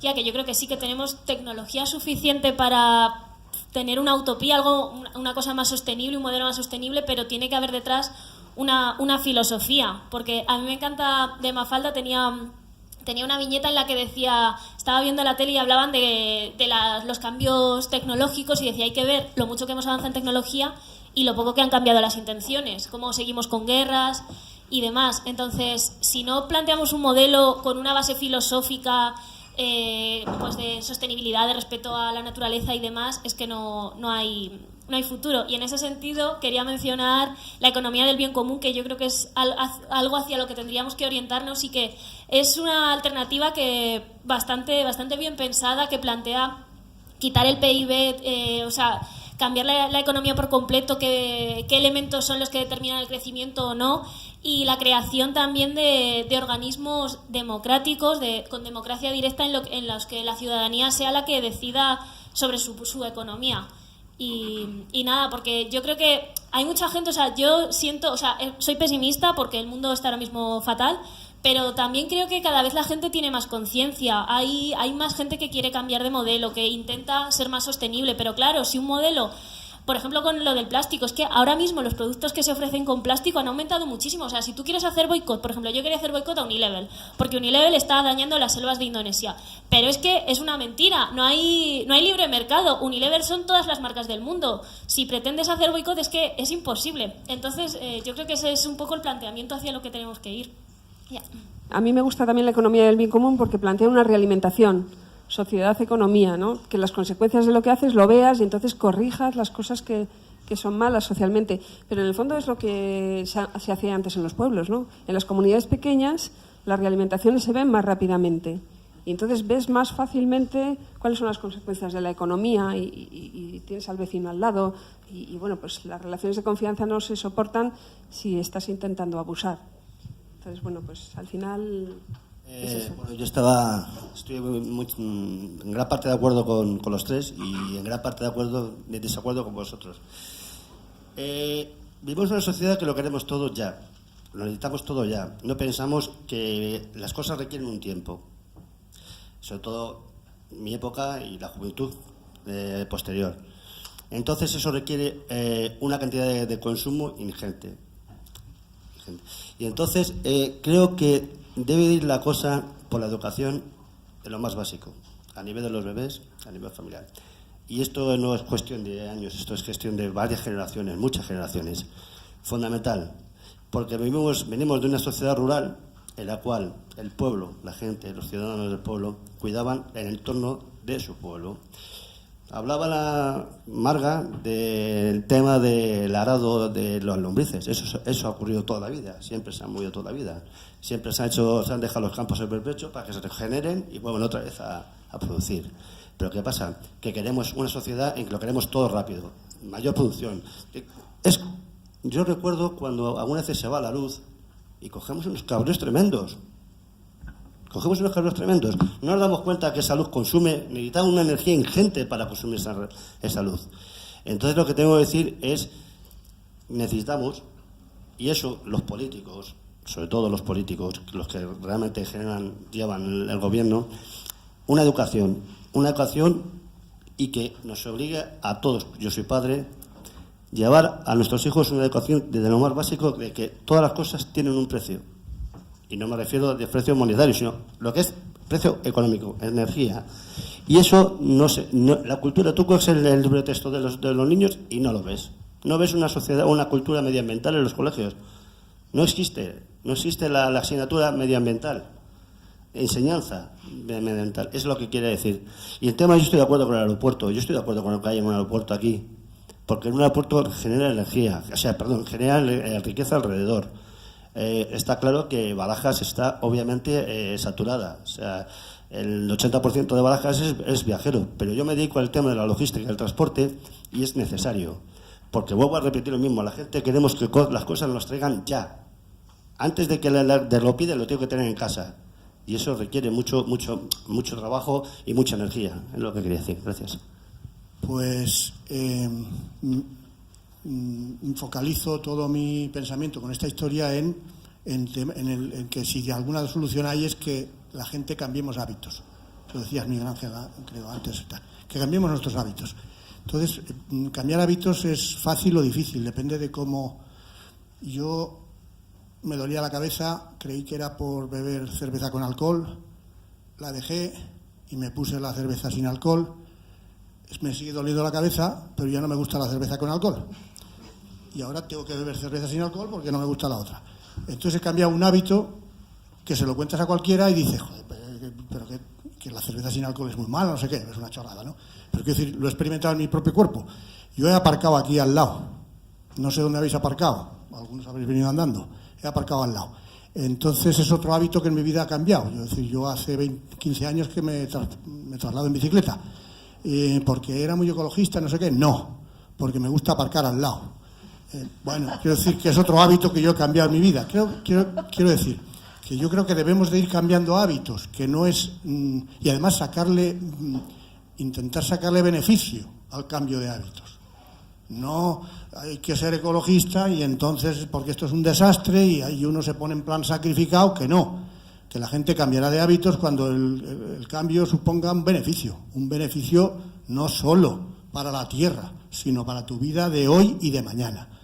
Y entonces, pues el que yo recicle un bote y eso tenga un beneficio, ayuda a la gente a cambiar el hábito, ¿vale? Quiero decir que no vamos a cambiar los hábitos de la gente a base de decirle que esto es un desastre y mañana estamos todos muertos. No van a cambiar así los hábitos.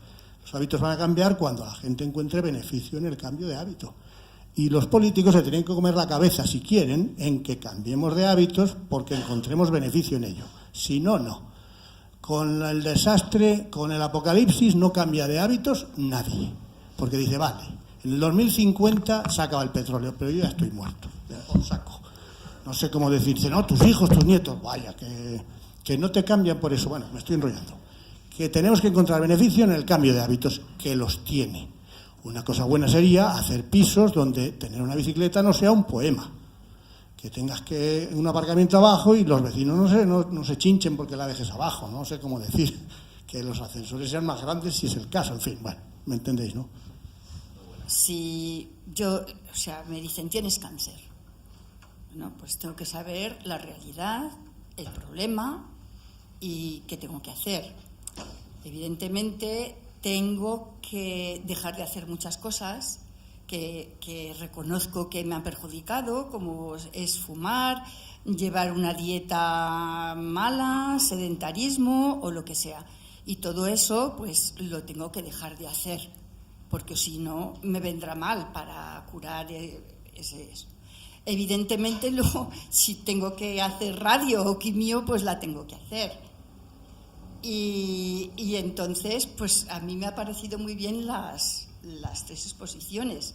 Y claro, tampoco me imagino que la vida de nuestras abuelas, porque entre otras cosas oleríamos mal, porque ponemos la lavadora todos los días y eso ya no lo aguantaríamos.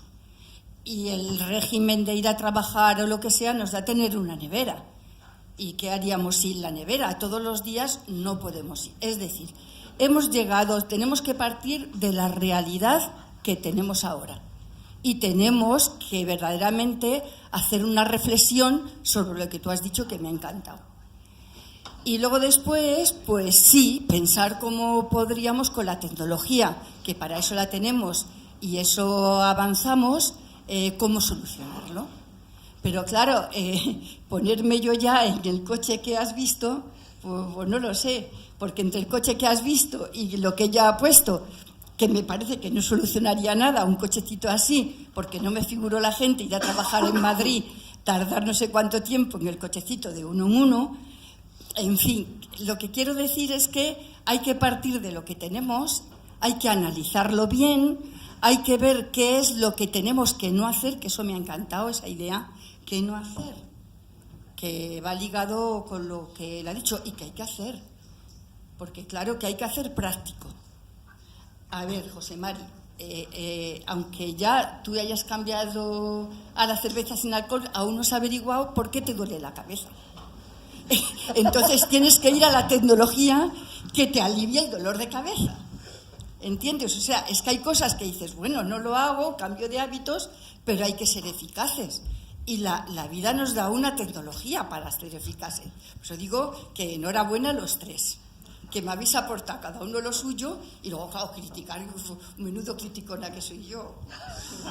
Lo que he comentado de la agroecología no significa que sea de con lombrices, ¿no? Por ejemplo, hay gente que está investigando, bueno, están haciendo ya experimentos de campo sobre cómo cultivar en los cultivos básicos de cereal sin arar la tierra. Y eso no es volver al barbecho, porque el barbecho arabas la tierra un año, pero al otro año no cultivabas. O sea, producías un año sí y un año no. Esto significa no arar la tierra, no se ara en absoluto, o sea, se siega los campos, pero no se les abre, porque el abrir la tierra significa que se oxida la materia orgánica y que las tierras cada vez son menos fértiles porque van perdiendo materia orgánica y porque se perturba todo lo que es la vida microbiana, que cada vez se está viendo que es más importante para fertilizar la tierra. O sea, una tierra de bosque cada vez es más fértil debido a que se va acumulando materia orgánica y vida microbiana que regenera la tierra, mientras las tierras de labranza pierden fertilidad porque se mata esta vida microbiana. Bueno, el caso es que ahora mismo hay una gente que se llama Asociación de Agricultura Regenerativa Ibérica que está empezando a utilizar estas técnicas que hasta ahora se utilizaban solamente en huertos, en lo que se llamaba la permacultura, en explotaciones muy manuales. Ahora lo están empezando a usar en explotaciones de cientos de hectáreas y con maquinaria, pero mucha menos maquinaria. Porque si dejas de abrir la tierra, dejas de matar y además ahorras muchísima energía, porque lo que más energía requiere es el arado, ¿no? Porque levantar la tierra es mucho más energía. De hecho, bueno, yo he hecho un estudio en una gente de Valladolid que está haciendo estas cosas con una vaquería ecológica y cuando empezaron a usar siembra directa en sus hectáreas, bajaron a la mitad el consumo de gasóleo de la planta, de la tierra. O sea, que de toda la granja, que también incluye transporte de vacas, bueno, muchas otras cosas. O sea, que son ahorros energéticos enormes, pero se está cultivando en secano y no se está haciendo a mano, ¿eh? No hay que volver a arar, a segar a cambio de comida y un par de zapatillas, como se hacía en Tierra de Campos. No hace falta volver a segar a mano, de momento. Y las productividades después de unos años son las mismas que los de los vecinos de al lado. Y eso te lo dicen de la cosechadora. Dice, ¡joy, qué bien tenéis las tierras! Pero es que mucha mala hierba, aquí ves flores hierbajos y amapolas y no sé qué, pero luego la cantidad de granos, o sea, los kilos, los mismos que el de al lado y el de al lado, que están venga a echar químicos, venga a gastar y venga a gasóleo y venga a arar. Y bueno, y eso que es una de las cosas más prometedoras, lo de la agricultura regenerativa. Yo quería como juntar un poco las ideas que se han estado hablando, porque para mí todo está conectado. Entonces, me ha encantado mucho cómo has empezado tu exposición, Marga, sobre el tema de para cambiar. Lo más importante es que juntar a todos los economistas y decirles que este modelo económico está mal, porque sí, por supuesto, ahí reside el problema. Ahora mismo estamos completamente centrados en un sistema de crecimiento sin límites y vivimos en un planeta finito, es simplemente insostenible.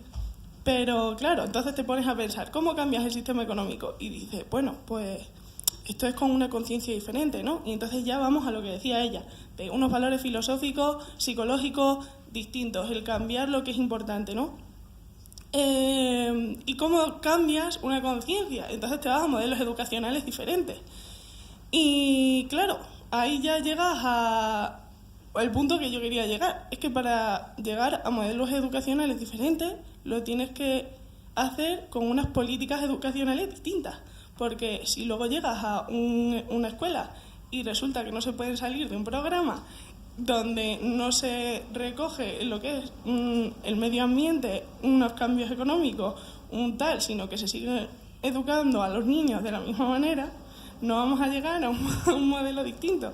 Y entonces, aprovechando que además esto se organiza desde la Concejalía de Medio Ambiente, no podemos olvidar que esto no se puede simplemente direccionar desde un perfil, sino que es que esto tiene que ir de la mano de todo, porque aunque intentemos cambiar una cosa, te das cuenta de que hay que cambiar algo más, porque para cambiar la situación actual tenemos que tener unos cambios diferentes de consumo, pero para eso tenemos que meternos en el sistema energético, pero para meternos en el sistema energético tenemos que meternos en el económico, y así sucesivamente.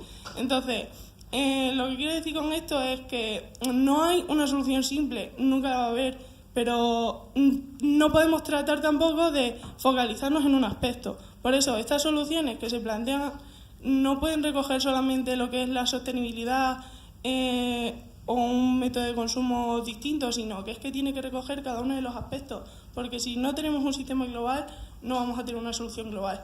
Y es recalcar que es que nos hemos acostumbrado a vivir gracias a los combustibles fósiles.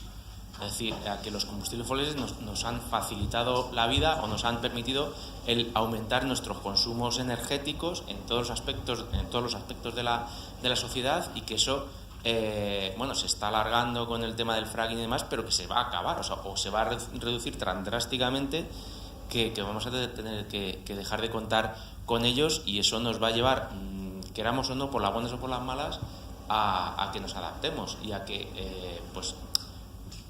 aprovechemos algunos la mejora de tecnologías, etcétera, pero que nos veamos abocados también a reducir esos consumos a la fuerza. Es decir, es insostenible.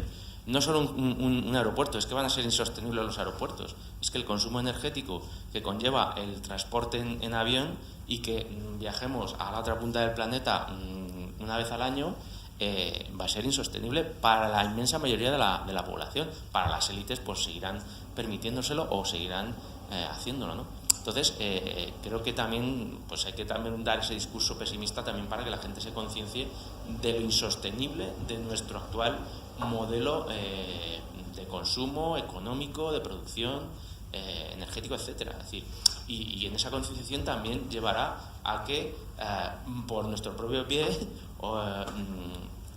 cambiemos el mover un vehículo de 1 tonelada para mover 70 kilogramos de peso a mover un vehículo, o a movernos en un vehículo de 15 kilogramos en nuestro entorno cercano, y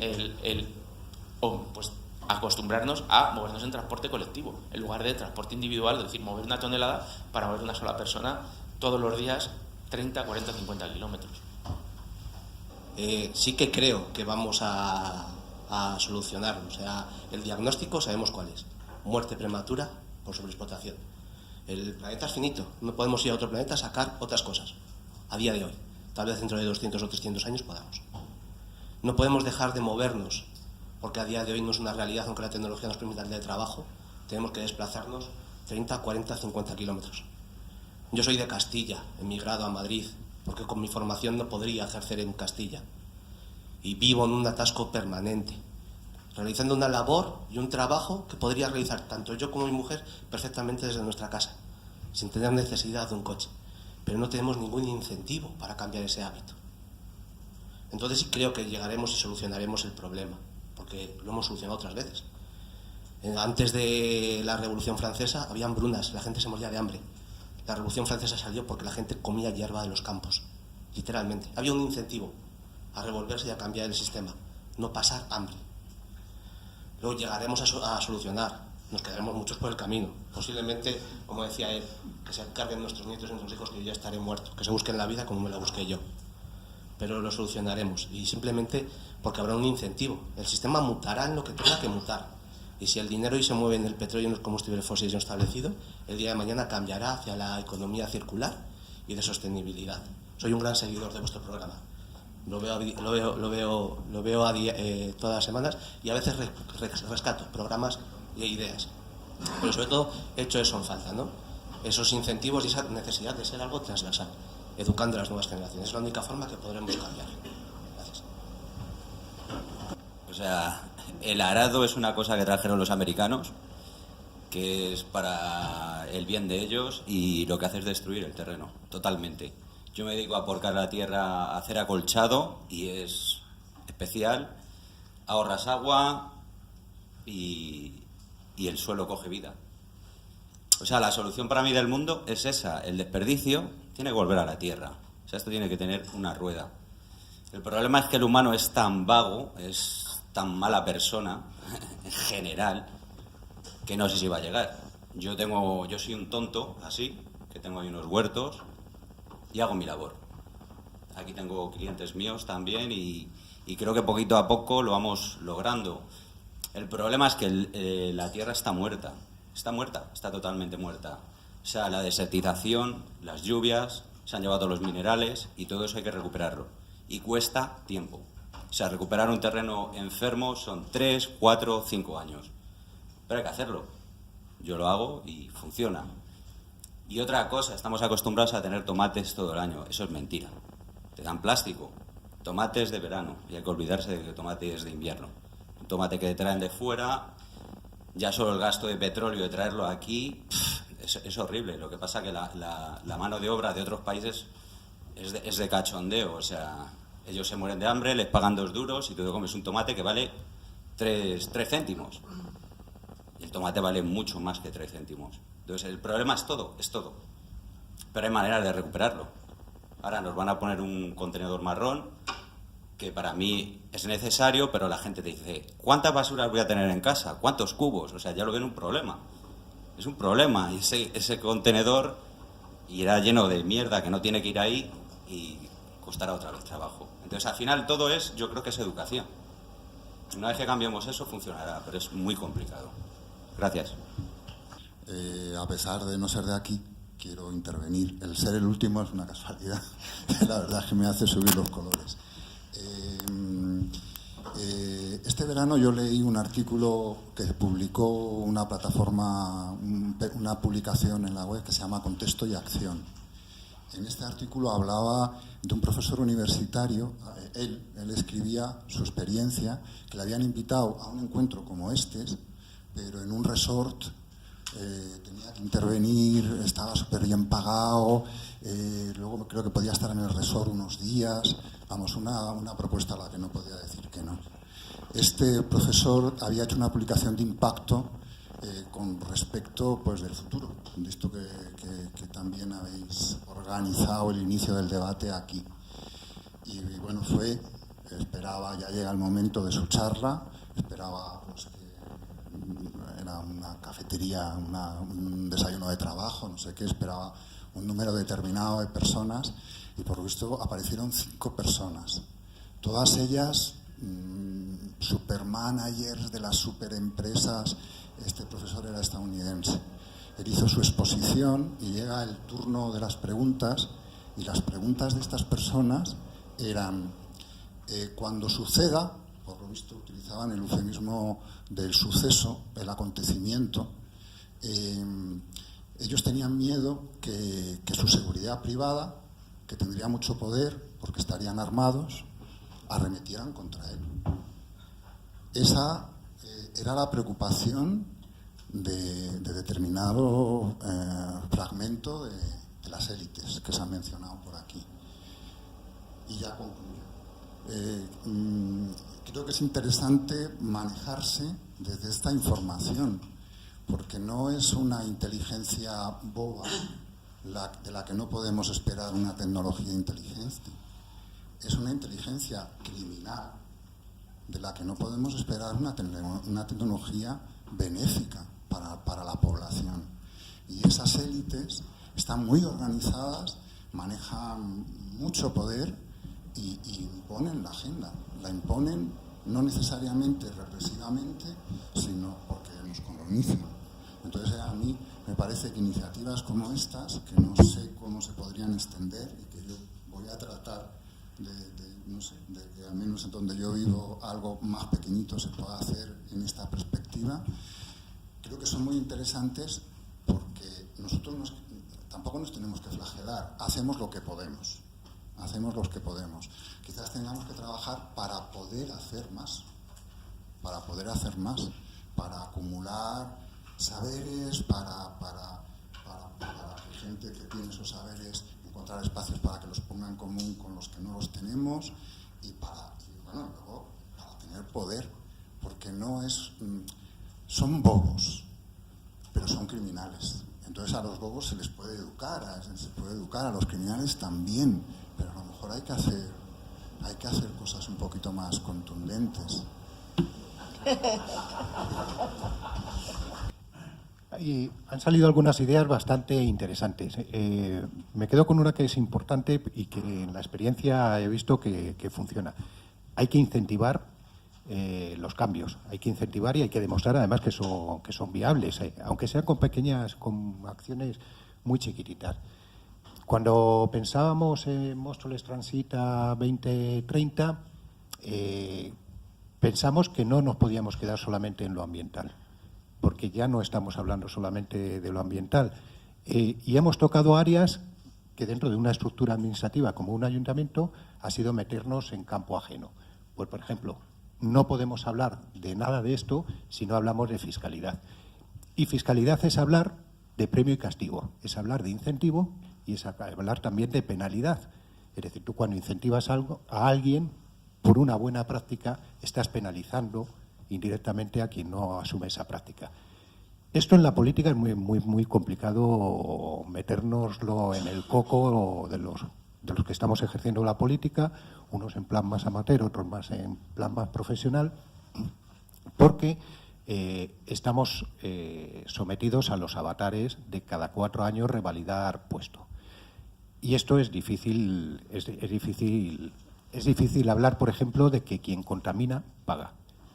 Aquí uno de los principales errores, y os pongo mi experiencia en este gobierno municipal, uno de los principales errores que cometimos fue, por ejemplo, eliminar una tasa de residuos, que fue muy impopular, que fue mal explicada y demás, pero que vemos que es necesaria. Que hoy día yo en mi práctica como concejal de medio ambiente, limpieza viaria, tal, veo que es absolutamente necesaria. ¿Por qué? Porque es una herramienta que te permite generar conciencia. Tú esa tasa de residuos la puedes modular en función de que quien está tratando sus residuos de forma correcta, le eximes, se la reduces y a quien no lo hace, la paga. Hay un campo, lo ha planteado Marga muy bien en la última imagen, la política tiene mucho que decir y tiene que decir mucho quitándose la venta cortoplacista de pensar en corto.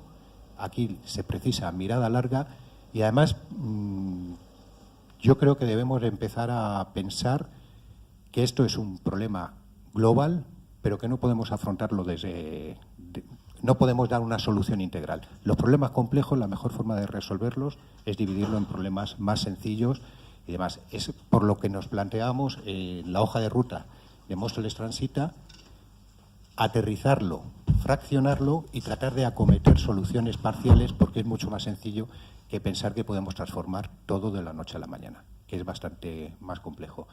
Me ha gustado muchísimo el nivel de todas las intervenciones que habéis tenido ahí, por supuesto, maravillosos, maravillosos, y además me quedo también con una idea que ha apuntado por ahí, muy complementario porque ni todo es negro ni todo es blanco, sino que estamos en una gama infinita de grises y de colores que yo creo que se complementan muy bien y queda algún resquicio para la esperanza. Muchísimas gracias. Bueno, yo ya para concluir, también muchas gracias. Me ha gustado mucho todas las intervenciones y también he aprendido un montón. Muy buenas ideas. Yo creo que algo se está moviendo, que parezca que no. Ha habido otras sociedades que han colapsado y ni siquiera tenían conciencia de que estaban colapsando. Cuando dicen que los romanos, ¿no?, por ejemplo, nunca se oyó hablar de todos los problemas ambientales que tenían y que al final les llevaron a colapsar, así sobre todo en las ciudades, muy abruptamente, y no dejaron, por ejemplo, constancia de cuáles eran las causas y de que eso estuviera pasando. Y bueno, en el tema de la educación, solo un apunte: no se lo dejemos todo a la escuela.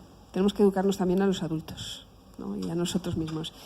Y claro, esto es un problema muy complicado.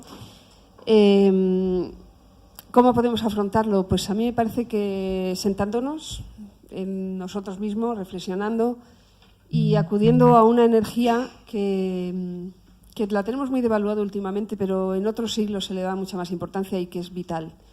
Lo que podemos llamar la energía de nuestro corazón, el valor. Necesitamos valentía.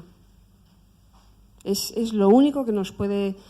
Es lo único que necesitamos en realidad. Tecnología tenemos, medios de comunicación tenemos muchas cosas, pero hay que echarle mucho valor a esto. Y venga, vamos a por ello. Muchas gracias a todos. Coincido en que ha habido unas intervenciones muy interesantes. Yo siempre salgo aprendiendo más de lo que enseño, yo creo, o más de lo que cuento. Y bueno, solamente decir que efectivamente mis gusanos sí están trabajando en el huerto. He encontrado, simplemente con no tocarlo, es decir, no lo tocas, vamos, lo manejas lo menos posible, acolchas, utilizas residuos vegetales y demás. Y he conseguido evitar plagas, es decir, este año, por ejemplo, ha habido mucha plaga de pulgón en mi zona y el huerto ecológico nuestro pues no ha padecido la plaga del pulgón porque hay muchas mariquitas, sencillamente, ¿no? Es decir, que hay cosas que son importantes. Y ahora lamento tener que dejarles, pero es que tengo el cumpleaños de mi nieta, que para mí es esencial. Yo también estoy de acuerdo con todos mis compañeros en que de verdad el feedback, o sea, lo que nos contáis todos aquí, nos vale no solamente para nuestros respectivos trabajos, a ella en la universidad, a mí en la tele, al compañero en todo su gran trabajo que hace, sino para el propio municipio, porque yo creo que finalmente, aparte de Tormenta de Ideas a favor de la energía y de la sostenibilidad, lo que debemos hacer es cambiar los hábitos, que por ahí ha habido un comentario muy interesante, y no solamente por incentivos, sino por propia conciencia individual y comunitaria. Y voy a acabar con una frase de mi compañera que me ha encantado. Necesitamos una visión sistémica. Con una visión sistémica municipal, política, social, ciudadana, comunicativa y científica.